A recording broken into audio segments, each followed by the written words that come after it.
Friends today எபிசோடில் police வந்து ஏமா இப்படி பண்ணன்னு சொல்லிட்டு விசாரிக்கிறாங்க. யமுனா வந்து இல்லை எக்ஸாம் ப்ரெஷர் அதெல்லாம் இப்படி பண்ணிட்டேன்னு சொல்கிறாங்க. ஏன்னா உங்கள் அக்கா சொல்லி கொடுத்தமே பேசுறியா நீனு அப்படின்னு சொல்லிட்டு எக்ஸ்ட்ரா கொஸ்டின்ஸ்லாம் கேட்குறாங்க.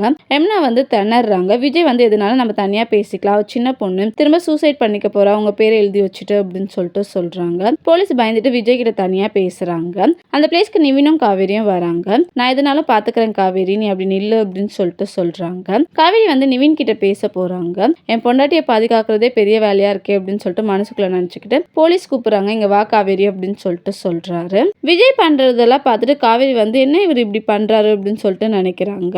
சாரதா வந்து காவேரிக்கு கால் பண்றாங்க. காவேரி வந்து என்ன சொல்றதுன்னு தெரியாம இருக்காங்க. விஜய் வந்து பேசுறாரு, ரொம்ப அக்கறையா பேசுறாரு. அதை பார்த்து நிவின் வந்து காண்டாராரு. விஜயும் நிவினும் தனியா பேசிட்டு இருக்காங்க. விஜய் வந்து எப்படி நீ அங்க வந்துன்னு சொல்லி கேக்குறாரு. நிவின் வந்து சொல்றாரு, யமுனா லவ் பண்ற பையன் நான் தான் அப்படின்னு சொல்லிட்டு, நீ எந்த ஹோப்பும் கொடுக்காம அவ இப்படி பண்ணிருப்பா அப்படின்னு சொல்லிட்டு சொல்றாங்க. நிவின் சொல்றாரு, காவேரி எனக்கு இல்லைன்னு சொல்லிட்டு நான் வருத்தப்பட்டுட்டு இருந்தேன். நீ கான்ட்ராக்ட் மேரேஜ்னு சொன்ன, ஸோ அதனால நான் காவேரியோட ஃபேமிலி மெம்பர்ஸோட மிங்கிள் ஆரமே ட்ரை பண்ணேன். அவளுக்கு பண்ண ஹெல்ப் அவள் லவ்னு நினச்சிக்கிட்டா அப்படின்னு சொல்லிட்டு சொல்றாங்க. அதை வந்து காவேரி கேட்டுறாங்க. அந்த பிளேஸ்ல இருந்து போறாங்க. நிவின் வந்து தெனாவட்டா சொல்றாரு, என்ன 2 months தானே, நீங்க எதுக்கு இந்த பொறுப்பெல்லாம் எடுத்துட்டு இருக்கீங்க அப்படின்னு சொல்லிட்டு, இந்த 2 months நான் என் பொறுப்பை கரெக்டாக பார்த்துக்கிறேன், நீங்க இங்கேருந்து கிளம்புங்க அப்படின்னு சொல்லிட்டு நிவின் அந்த பிளேஸ்ல இருந்து அனுப்புறாரு. தேங்க்யூ.